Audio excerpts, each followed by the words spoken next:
नमस्कार दोस्तों, स्वागत है आप सभी का आपके अपने YouTube चैनल ऑब्जेक्टिव सेंटर पर। जैसा कि दोस्तों यहाँ पर आप लोग देख पा रहे हैं, ये हमारा दोस्तों यूपीपीसीएल का दोस्तों ऑफिशियल पेपर है, जो कि एग्जाम कंडक्ट कराया गया था दोस्तों 19 मार्च 2021 को जो पेपर हुआ था।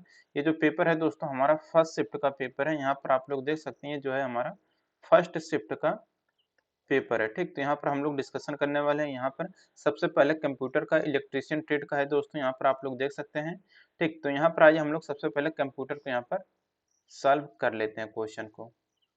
तो यहाँ पर देखिए दोस्तों, जो है आपको यहाँ पर जो क्वेश्चन है, ये आपका दोस्तों computer triple C level of नीलेट का जो रहता है उसी के सिलेबस के अनुसार रहता है, और इसमें आप लोगों को पास होना जरूरी होता है, तभी आप लोगों का जो टेक्निकल पोर्शन है वो सब आपका सेकंड पोर्शन आपका चेक किया जाएगा। ठीक, अगर आप इसमें फेल हो जाते हैं तो आपका आगे का पोर्शन नहीं चेक किया जाएगा कॉपी। ठीक, तो आइए हम लोग इसको देख लेते हैं कंप्यूटर की पार्ट, जो कि आपको पास होना कंपलसरी होता है।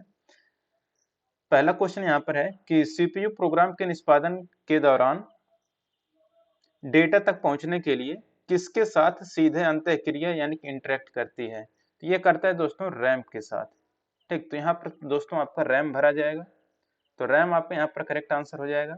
अब देखिए दूसरा क्वेश्चन यहाँ पर है कि निम्नलिखित विकल्पों में से कौन 256 नेबल्स के बराबर होता है। तो देखिए 256 नेबल्स के बराबर जो होता है दोस्तों, वो रहता है आपका 128 बाइट।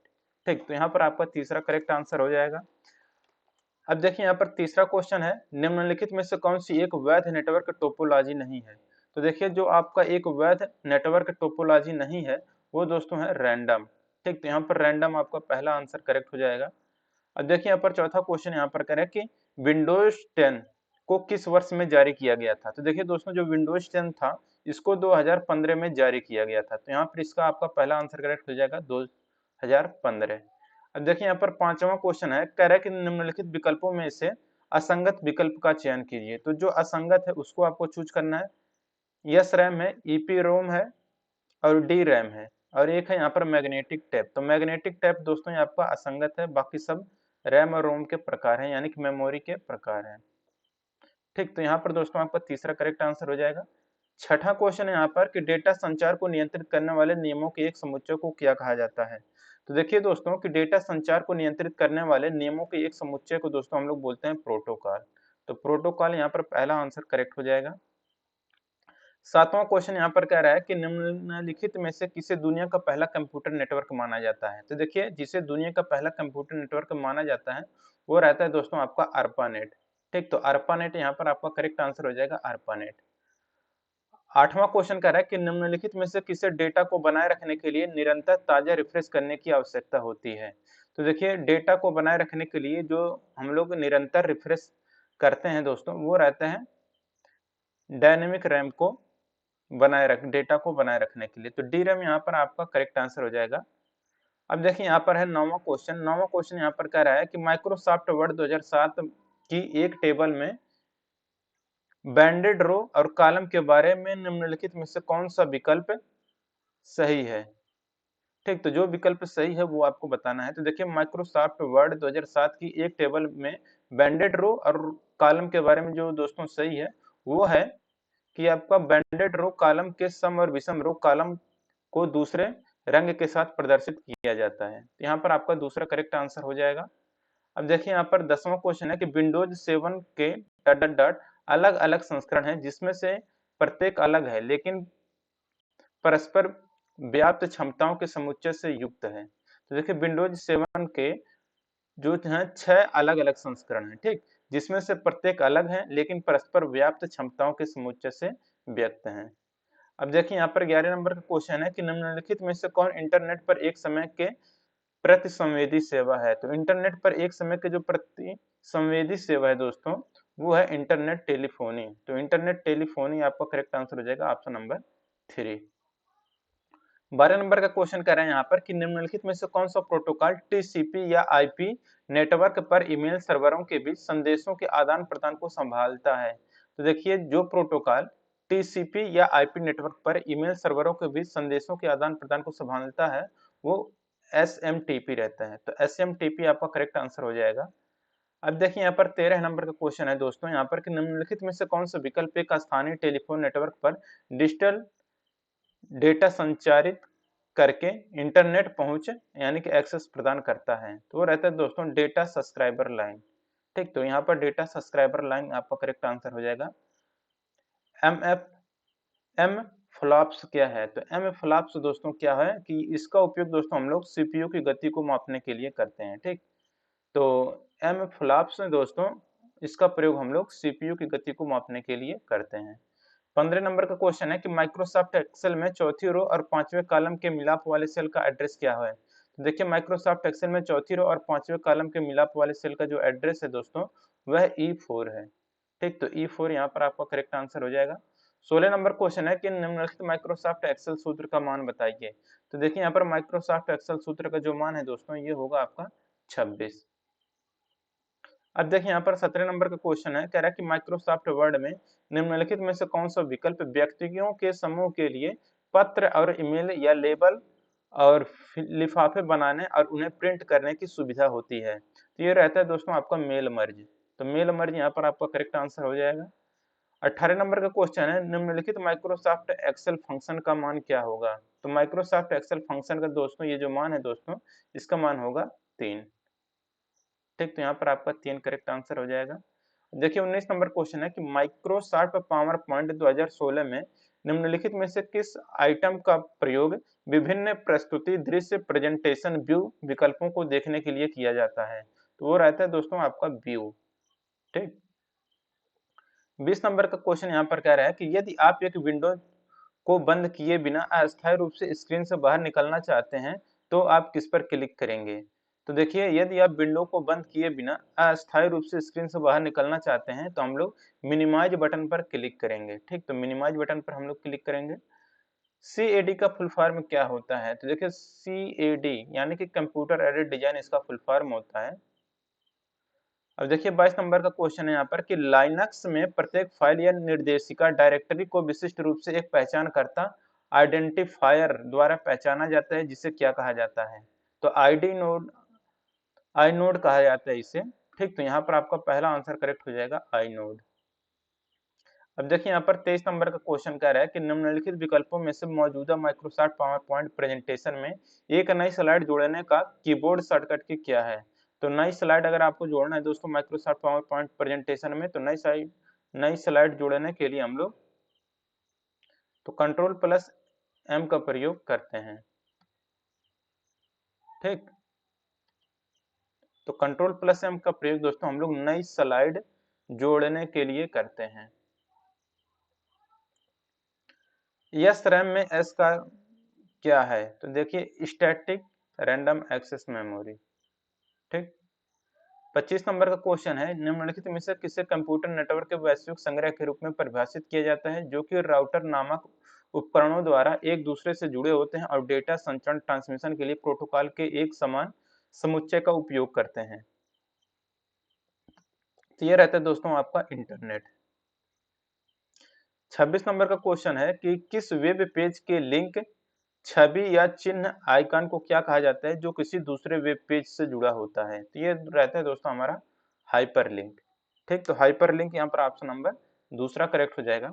27 नंबर का क्वेश्चन यहाँ पर कह रहा है दोस्तों कि निम्नलिखित में से कौन सा एक अनुप्रयोग परत एप्लीकेशन लेयर प्रोटोकॉल नहीं है? तो वह हमारा दोस्तों TCP। 28 नंबर क्वेश्चन है कि माइक्रोसॉफ्ट एक्सेल वर्कशीट के पहले सेल का पूर्ण एड्रेस क्या होता है? तो देखिए माइक्रोसॉफ्ट एक्सेल वर्कशीट के पहले सेल का जो पूर्ण एड्रेस होता है दोस्तों ये जो सिंबल दिया गया है ये रहता है आपका कि $A$1 यही सिंबल रहता है, इसका एड्रेस रहता है। 29 नंबर का क्वेश्चन है कि निम्नलिखित में से कौन एक त्रुटि मान नहीं है बल्कि यह एक विशेष मान है जिसे आप मैनुअल रूप से एक सेल में दर्ज कर सकते हैं ताकि यह इंगित किया जा सके कि आपके पास अभी तक आवश्यक मान नहीं है। ये रहता है हैज एन ऑब्लिक के। 30 नंबर का क्वेश्चन है कि कंप्यूटर की निम्नलिखित में से कौन सी विशेषता है जो इसे बिना किसी मानवीय हस्तक्षेप के कोई कार्य करने में सक्षम बनाती है? ये रहता है दोस्तों आपका स्वचालन। तो स्वचालन यहाँ पर आपका करेक्ट आंसर हो जाएगा। अब देखिए यहाँ पर अगला क्वेश्चन है दोस्तों 31 नंबर का कि MS वर्ड 2007 के संबंध में निम्नलिखित में से कौन से कथन सही हैं? पहला है कि माइक्रोसॉफ्ट वर्ड डॉक्यूमेंट के पेज लेआउट मेनू में नॉर्मल नाम का एक मार्जिन होता है। दूसरा कह रहा है कि एक समय में एक से अधिक माइक्रोसॉफ्ट वर्ड डॉक्यूमेंट देखे जा सकते हैं और उन सभी को एक साथ संपादित किया जा सकता है। तो यहाँ पर दोस्तों जो पहला वाला है ये आपका सही है, ठीक, जबकि दूसरा वाला गलत है। तो यहाँ पर आपका पहला आंसर करेक्ट हो जाएगा, पहला सही है, दूसरा असत्य है। 32 नंबर क्वेश्चन है कि निम्नलिखित में से कौन सार्वजनिक नेटवर्क में एक निजी नेटवर्क का विस्तार करता है। तो देखिए सार्वजनिक नेटवर्क में एक निजी नेटवर्क का जो विस्तार करता है दोस्तों वो रहता है वर्चुअल प्राइवेट नेटवर्क। तो वर्चुअल प्राइवेट नेटवर्क यहाँ पर करेक्ट आंसर हो जाएगा ऑप्शन नंबर 2। 33 नंबर क्वेश्चन है कि निम्नलिखित में से कौन किसी अनुच्छेद पैराग्राफ के पहले अक्षर को कई लाइनों में फैलाता है। तो वह ड्रॉप कैप रहता है दोस्तों, यहाँ पर दूसरा करेक्ट आंसर हो जाएगा ड्रॉप कैप। 34 नंबर क्वेश्चन है 7 का ASCII कोड 00110111 है, तो 8 का ASCII कोड क्या होगा। तो ये होगा दोस्तों आपका 00111000। 35 नंबर क्वेश्चन है कि माइक्रोसॉफ्ट वर्ड 2007 के पेज सेटअप समूह में निम्नलिखित में से कौन सा मार्जिन नहीं होता है। तो फ्रेम्ड मार्जिन नहीं होता है। अब देखिए यहाँ पर 36 नंबर क्वेश्चन है कि कंप्यूटर प्रणाली के संबंध में गीगो का पूर्ण रूप क्या है। तो GIGO का फुल फॉर्म दोस्तों जो होता है ये होता है गार्बेज इन गार्बेज आउट। तो गार्बेज इन गार्बेज आउट होता है GIGO का फुल फॉर्म। तो गार्बेज इन गार्बेज आउट यहाँ पर आपका दूसरा करेक्ट आंसर हो जाएगा। 37 नंबर का क्वेश्चन यहाँ पर कह रहा है कि माइक्रोसॉफ्ट वर्ड डॉक्यूमेंट की शुरुआत में इंसर्शन पॉइंट को स्थानांतरित करने के लिए किस कीबोर्ड शॉर्टकट की का उपयोग किया जाता है। तो इसके लिए दोस्तों किया जाता है कंट्रोल प्लस होम का प्रयोग। तो माइक्रोसॉफ्ट वर्ड डॉक्यूमेंट की शुरुआत में इंसर्शन पॉइंट को स्थानांतरित करने के लिए हम लोग control plus home keyboard shortcut की का उपयोग करते हैं। 38 नंबर का क्वेश्चन यहाँ पर है कि माइक्रोसॉफ्ट एक्सेल वर्कशीट की पहली कॉलम का लेबल क्या होता है। तो देखिए माइक्रोसॉफ्ट एक्सेल वर्कशीट की पहली कॉलम का जो दोस्तों लेबल होता है वह रहता है ए। 39 नंबर क्वेश्चन है कि मई 2019 तक की अवधि तक विंडोज ऑपरेटिंग सिस्टम का नवीनतम संस्करण क्या है। तो ये है दोस्तों आपका विंडोज 10। 40 नंबर क्वेश्चन है कि माइक्रोसॉफ्ट एक्सेल सेल की सामग्री को एडिट करने के लिए किस फंक्शन कुंजी का प्रयोग किया जाता है। तो इसके लिए दोस्तों किया जाता है F2 का प्रयोग। तो माइक्रोसॉफ्ट एक्सेल सेल की सामग्री को एडिट करने के लिए F2 फंक्शन कुंजी का प्रयोग किया जाता है। माइक्रोसॉफ्ट एक्सेल में निम्नलिखित में से कौन वैध सेल एड्रेस नहीं है। तो वैध सेल एड्रेस जो नहीं है दोस्तों वो है $250। 42 नंबर क्वेश्चन है सत्य अथवा असत्य कथन की पहचान करें। तो देखिए दोस्तों यहाँ पर करें विनजिप कोई संपीड़न कंप्रेशन नहीं करता है। तो ये दोस्तों गलत है। और लाइनक्स एक सिस्टम सॉफ्टवेयर है, ये दोस्तों आपका सही है। तो यहाँ पर दोस्तों आपका करेक्ट आंसर क्या हो जाएगा ऑप्शन नंबर 2। पहला गलत है, दूसरा सही है। URL का फुल फॉर्म क्या है। तो URL का फुल फॉर्म होता है दोस्तों यूनिफॉर्म रिसोर्स लोकेटर। तो यूनिफॉर्म रिसोर्स लोकेटर यहाँ पर आपका करेक्ट आंसर हो जाएगा 43 का दूसरा। 44 नंबर क्वेश्चन है कि प्रत्येक माइक्रोसॉफ्ट एक्सेल फाइल को क्या कहा जाता है। तो देखिए प्रत्येक माइक्रोसॉफ्ट एक्सेल फाइल को दोस्तों वर्कबुक कहा जाता है। तो वर्कबुक यहाँ पर करेक्ट आंसर हो जाएगा। 45 नंबर क्वेश्चन है कि माइक्रोसॉफ्ट एक्सेल में किसी रो के अंतिम सेल में जाने के लिए कीबोर्ड शॉर्टकट क्या है।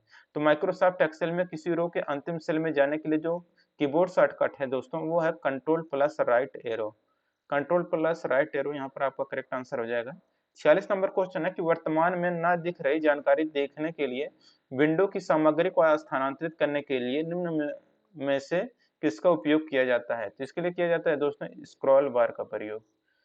47 नंबर क्वेश्चन है कि माइक्रोसॉफ्ट वर्ड के संदर्भ में मैक्रो का क्या अर्थ होता है। तो ये रहता है दोस्तों कि मैक्रो कमांड और निर्देश की एक श्रृंखला है जिससे आप किसी कार्य को स्वचालित रूप से पूरा करने के लिए एकल कमांड के रूप में एक साथ ले आते हैं, ठीक।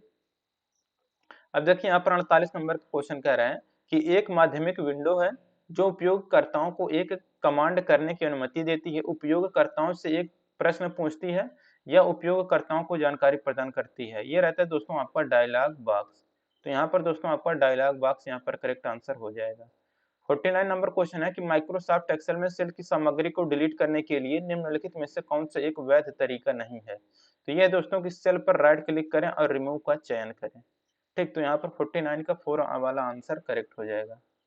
अब देखिए यहाँ पर दोस्तों 50 नंबर का क्वेश्चन है कि माइक्रोसॉफ्ट वर्ड 2007 के मेनू बार में कौन सा टैब वर्ड डॉक्यूमेंट में अशुद्धि जांचने, टिप्पणी करने या परिवर्तन करने और उनकी तुलना करने की सुविधा प्रदान करता है। तो ये रहता है दोस्तों हमारा रिव्यू।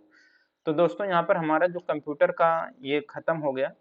50 क्वेश्चन आपका यूपीपीसीएल टीजीटी 2 में आता है, तो ये हमारा खत्म हो गया। और भी दोस्तों जो भी प्रीवियस ईयर के पेपर थे 2021 में या फिर 2016 में या फिर 19 में जो भी आए थे या फिर 2021 में, तो उन सब का दोस्तों हमने प्रीवियस ईयर का पेपर यहाँ पर कंप्यूटर का भी और जो भी टेक्निकल है इलेक्ट्रीशियन का उसको भी दोस्तों हमने कंप्लीट कराया हुआ है। आप लोग प्लेलिस्ट में जाकर चेक कर लीजिएगा। और दोस्तों वो जो प्लेलिस्ट है आप चाहे तो प्लेलिस्ट में चेक कर लीजिएगा या फिर दोस्तों वो जो प्लेलिस्ट का लिंक है हम आपको डिस्क्रिप्शन बॉक्स में दे देंगे, तो वहां से जाके आप लोग अपना प्रीवियस ईयर का और भी जो भी क्वेश्चन है ऑफिशियल पेपर है उसको हमने डिस्कशन किया हुआ है, आप उसे जरूर चेक कर लीजिएगा। और दोस्तों आप लोगों के लिए टेलीग्राम चैनल भी बनाया गया है जो कि ऑब्जेक्टिव सेंटर नाम से है, आप लोग उसे जरूर ज्वाइन कर लीजिएगा। वहां पर दोस्तों हम इस पीडीएफ को भेज देंगे और आप इसे डाउनलोड करके आप अपना रिविजन कर लीजिएगा, आपको सुविधा मिलेगी एग्जाम टाइम में। क्योंकि दोस्तों प्रीवियस ईयर से ही क्वेश्चन आपके ज्यादातर पूछे जाते हैं, ठीक, क्योंकि ये क्वेश्चन ज्यादातर रिपीटेड ही होते हैं। ठीक, वीडियो अगर अच्छा लगा हो तो वीडियो को लाइक करिए और अपने दोस्तों के साथ शेयर करिए। और ऑब्जेक्टिव सेंटर टेलीग्राम दोस्तों आप लोग सर्च करिएगा टेलीग्राम पर ऑब्जेक्टिव सेंटर नाम से, तो आप लोगों को वहाँ पर टेलीग्राम चैनल आ जाएगा और ग्रुप डाल देंगे तो ऑब्जेक्टिव सेंटर ग्रुप भी वहाँ पर आ जाएगा। ठीक, तो उससे आप लोग जरूर ज्वाइन कर लीजिएगा। मिलेंगे नेक्स्ट वीडियो में। Thank you.